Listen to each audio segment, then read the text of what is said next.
The Olympic Games in ancient Greece were more than just athletic competitions. They were a grand celebration of human achievement, cultural unity, and religious devotion. These games began in 776 BCE in Olympia, a sanctuary in the western Peloponnese dedicated to Zeus, the king of the Greek gods.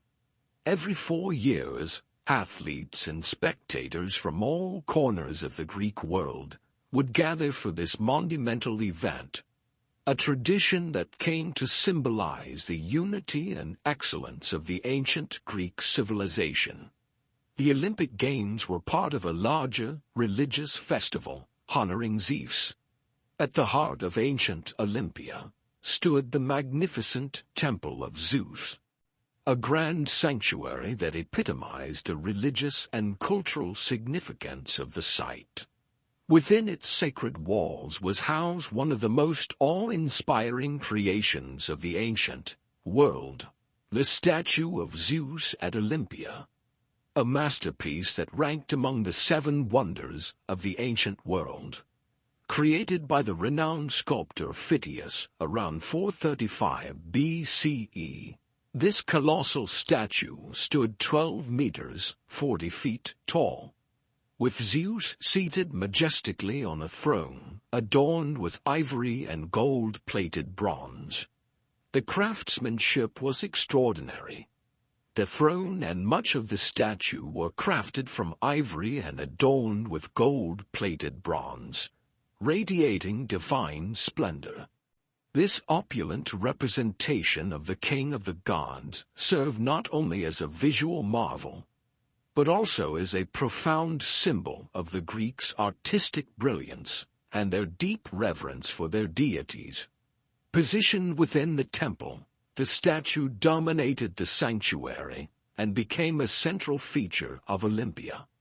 Pilgrims and spectators from all over the Greek world flocked to see it, drawn by its scale, beauty, and the sacred aura it emanated. It was a monument that celebrated the religious fervor of the Olympic Games, where athletic and cultural pursuits intertwine with worship. Although the statue of Zeus was ultimately lost to history, its legacy endures. It continues to be revered as an emblem of ancient Greek religious and artistic achievement, a testament to the era's unmatched devotion and craftsmanship. The games themselves were a blend of athletic and cultural competitions. Not far from the Temple of Zeus stood the ancient stadium, a hub of athleticism and cultural celebration.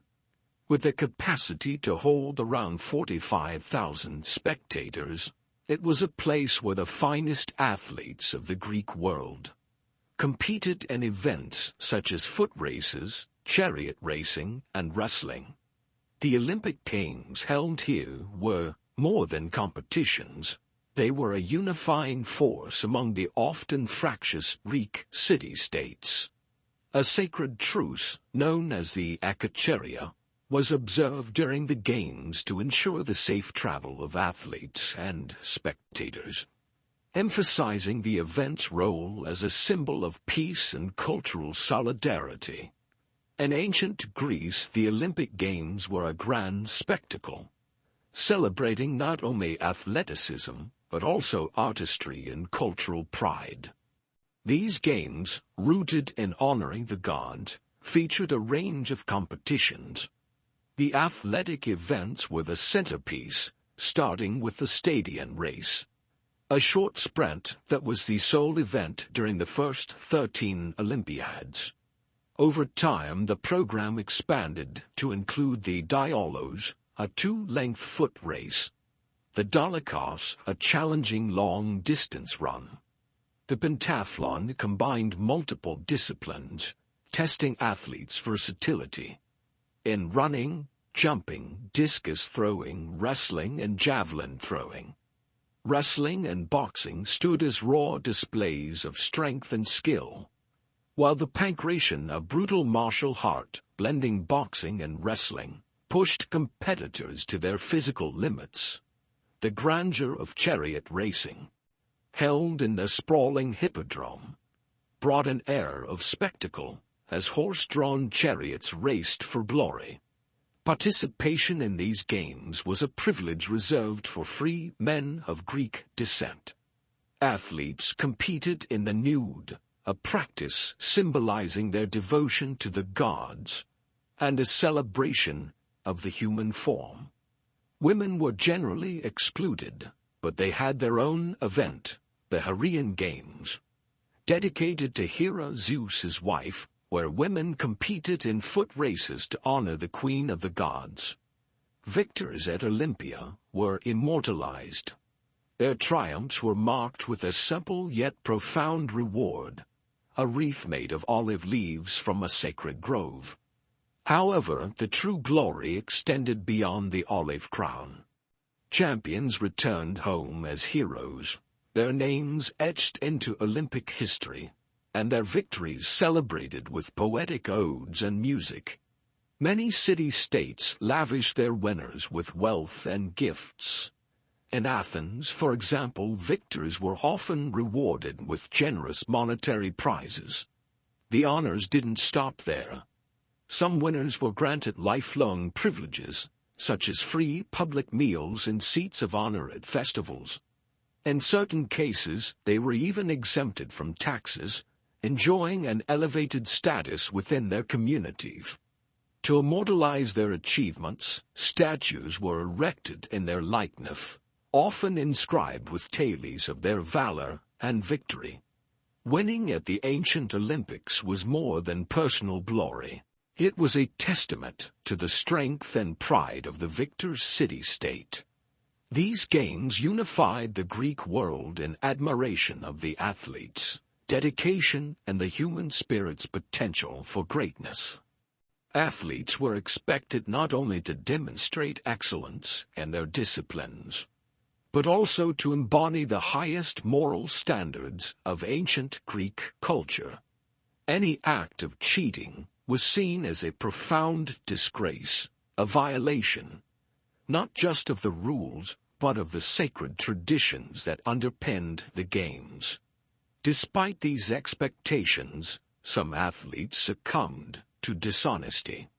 Bribery was a common form of cheating, where competitors or their trainers would secretly pay opponents to lose intentionally.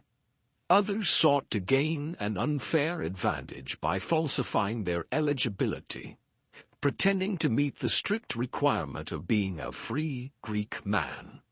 In the heat of competition, some crossed the line by employing prohibited techniques, such as illegal moves in wrestling or pankration.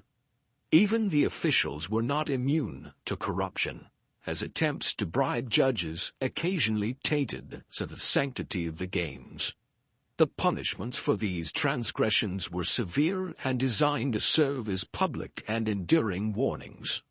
Cheaters faced hefty fines, with the proceeds used to create bronze statues of Zeus, known as the Zange.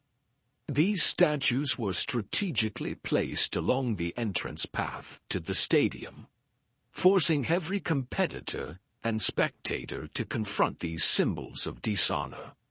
On the basis of the Zange, the names of the cheaters and details of their offenses were inscribed, ensuring their shame was both public and perpetual. Disqualification was another penalty, stripping the guilty parties of any titles, honors, or the chance to compete. History records several infamous cases of cheating. Callippus of Athens, a pentathlete in the 4th century BCE, bribed his opponents to secure victory. His actions led to the construction of 6 Zanes, a stark reminder of his betrayal of the Olympic spirit. Similarly, Hippolos of Thessaly bribed 3 boxing opponents during the games in 388 BCE, a scandal that further reinforced the need for vigilance against corruption. Even the Roman Emperor Nero in 67 CE manipulated the games to ensure his own triumph, though his imperial status shielded him from traditional punishments. His actions were viewed as a mockery of the game's integrity. These tales of dishonor carried a profound lesson. The Zanes were not just statues, they were monuments to the importance of fair play and the consequences of deceit. Cheating was not merely a personal failing. It was seen as an affront to the gods and a violation of the sacred traditions that bound the Greek world together. For nearly 12 centuries, the Olympic Games were a cornerstone of Greek culture, embodying the ideals of errant excellence in mind and body. However, in 393 CE, the Roman Emperor Theodosius I banned the Games as part of his effort to suppress pagan practices. Though the ancient Games came to an end, their legacy lived on, inspiring the revival of the modern Olympic Games in 1896. The ruins of Olympia still stand today, a UNESCO World Heritage Site that offers a window into the ancient world. Visitors can walk among the remnants of the sacred site and imagine the roar of the crowd, the athletes' feet, and the divine splendor of Zeus towering above. The story of the ancient Olympics continues to captivate, reminding us of a time when sport, culture, and religion intertwined to celebrate the boundless potential of humanity.